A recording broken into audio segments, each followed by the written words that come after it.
Student, good morning बेटा। हम लोग पाठ 4 वृक्षान आरोपय पढ़ रहे थे, जिसमें हम लोगों ने शब्दार्थ पढ़ लिया था, अर्थ पढ़ लिया था और 4th तक एक्सरसाइज भी कर लिया था। आज हम लोग 5th एक्सरसाइज करेंगे बेटा। आइए हम लोग 5th एक्सरसाइज देखते हैं। हाँ चलिए बेटा, हम लोग देखते हैं 5th एक्सरसाइज, जिसमें बेटा हम लोगों से क्वेश्चन पूछा गया है कि विभक्ति और वचन लिखिए। कि आपको कुछ पद दिए हुए हैं और उसमें आपको विभक्ति और वचन बताना है। जैसे ग्रहात है बेटा, ठीक है। अब ग्रहात में बेटा पंचमी विभक्ति है और एक वचन है, ठीक है। ग्रहात पंचमी विभक्ति एक वचन। तस्मै, तस्मै चतुर्थी विभक्ति एक वचन, ठीक है बेटा। मात्रा तृतीय विभक्ति एक वचन। जीवान द्वितीय विभक्ति बहुवचन। फिर वृक्षाणाम षष्ठी, अस्माकं षष्ठी विभक्ति बहुवचन। कि बेटा ये आपको जैसे दिया है, ये शब्द दिए हैं और इसमें आपको विभक्ति और वचन बताना है। एक तरफ आपको विभक्ति बतानी है और एक तरफ वचन बताना है। तो ये हमारी ग्रहात है पंचमी विभक्ति। जैसे आप लिखते हैं फलात, तो फलात में जो होता है ना, फलम फले फलानी, फलम फले फलानी, फलीन फलाभ्याम, फलई फलाए फलाभ्याम, फिर फलात फलाभ्याम, तो ये ग्रहात हो गया। फिर तस्मै, ठीक है। जैसे अब आप लोग जो है, आप लोग अस्मत जुस्मत का रूप जब पढ़ेंगे सर्वनाम में, तो आपको ये तस्मै शब्द मिलेगा, जिसमें ये चतुर्थी विभक्ति एक वचन का है।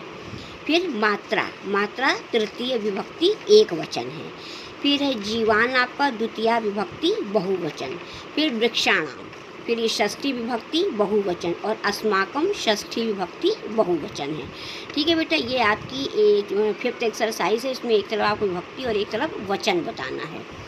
फिर बेटा आपको एक एक्सरसाइज दी गई है, जिसमें आपको ये दिया हुआ है कि शब्द दे दिए गए हैं। जैसे उपपद विभक्ति आपको दी गई है। आप पूछ रहे थे ना उपपद विभक्ति क्या होती है, तो ये आपको ये उपपद दिए गए हैं और इनसे आपको एक उदाहरण दिया हुआ है और आपको 2 उदाहरण, इन्हीं शब्दों का प्रयोग करते हुए 2 उदाहरण आपको बनाना है।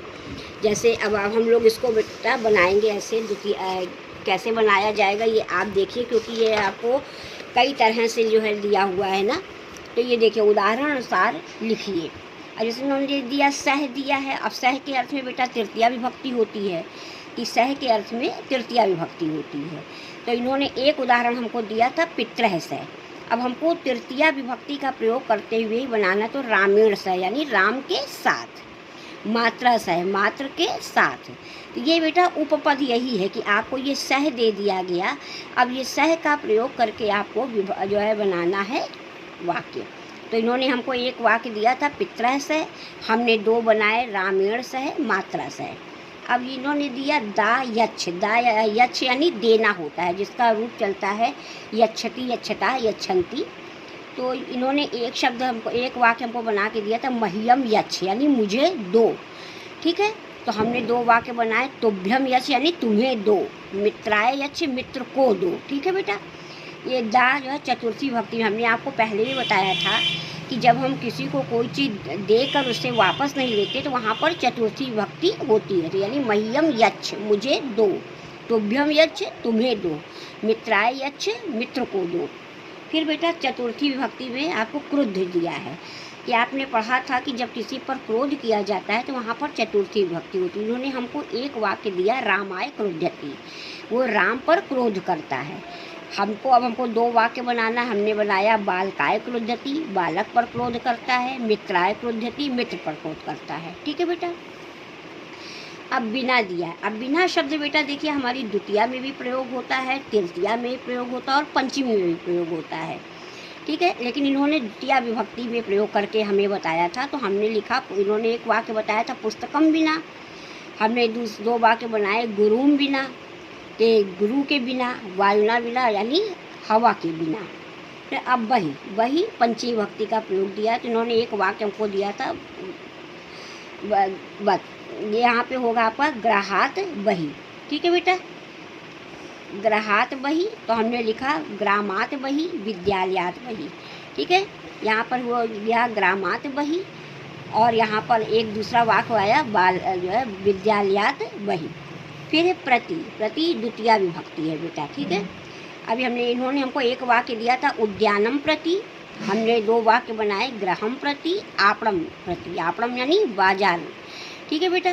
तो इन्होंने एक वाक्य हमको दिया था उद्यानम प्रति कि बगीचे की तरफ, हमने 2 वाक्य बनाए गृहम प्रति, आपणम प्रति, ठीक है बेटा।